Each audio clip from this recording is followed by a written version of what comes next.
খুব অবহেলা করছো তাই না? একদিন হঠাৎ করে মরে যাব, তুমি টেরও পাবে না। আমি তোমায় অনেক বিশ্বাস করেছিলাম, কিন্তু সত্যিই জানতাম না মাঝপথে তুমি আমায় একা ফেলে চলে যাবে। কল্পনা কেমন ছিল তা ঘুম ভাঙার পরেই বোঝা যায়। ঠিক তেমনি কাছের মানুষটা কেমন ছিল তা শুধু হারিয়ে যাওয়ার পরেই বোঝা যায়। কিন্তু সমস্যাটা হলো, তখন আর বুঝেও কোনো লাভ হয় না। হারিয়ে যাওয়া মানুষগুলোকে কখনোই আগের মতো ফিরে পাওয়া যায় না। যে চলে যায় সে আর ফেরে না। হয়তো তোমার প্রয়োজন শেষ, তাই ভুলে গেছো আমাকে। কিন্তু বিশ্বাস করো, আজও আমি ভুলতে পারিনি তোমাকে। তুমি খবর দিও আমায় যদি কান্না আসে তোমার অন্য কারো অবহেলায়। সত্যিই আমি ভালো নেই, ভালো থাকার অভিনয় করছি মাত্র। আজ আমি সত্যিই খুব ক্লান্ত। কিছু সুখ আসে ক্ষণিকের জন্য, আবার তা চলে যায় হঠাৎ করে। শুধু কষ্ট নামক বন্ধুটি থেকে যায় চিরতরে। প্রিয় মানুষগুলো শুধুমাত্র রাগটাই দেখে, কিন্তু রাগের মধ্যে লুকিয়ে থাকা ভালোবাসাটা দেখে না।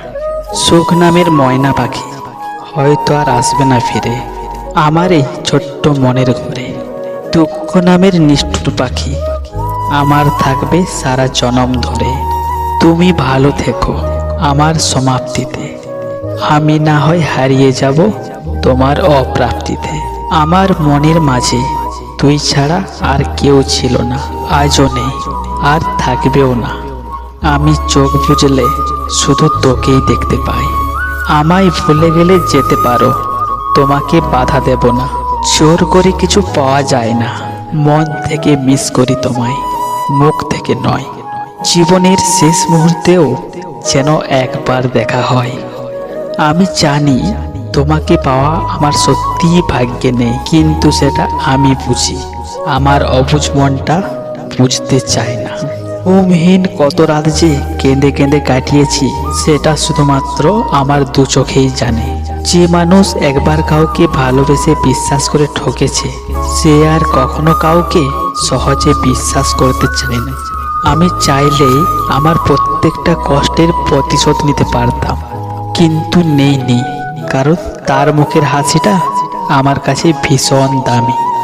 সব কিছু হারিয়ে এখন মনে হচ্ছে একা থাকার মধ্যে একটা শান্তি আছে। না কাউকে পাওয়ার আশা, না কাউকে হারানোর ভয়। আমি ততটাই ভালো আছি যতটা ভালো থাকলে নিজেকে মৃত মনে হয়। সে জানে আমি ভালো আছি, তাই তার এই ভুল ধারণাটা আমি কখনোই মিথ্যা প্রমাণের চেষ্টা করিনি। আমি কখনো কারো খারাপ চাইনি, তবু কারো কারো গল্পে আমি খারাপ। ভিডিওটি ভালো লাগলে ভিডিওটিতে একটি লাইক করবেন এবং চ্যানেলটি সাবস্ক্রাইব করে আমাদের পাশে থাকবেন, এবং কমেন্টে আপনার মতামত জানাতে ভুলবেন না।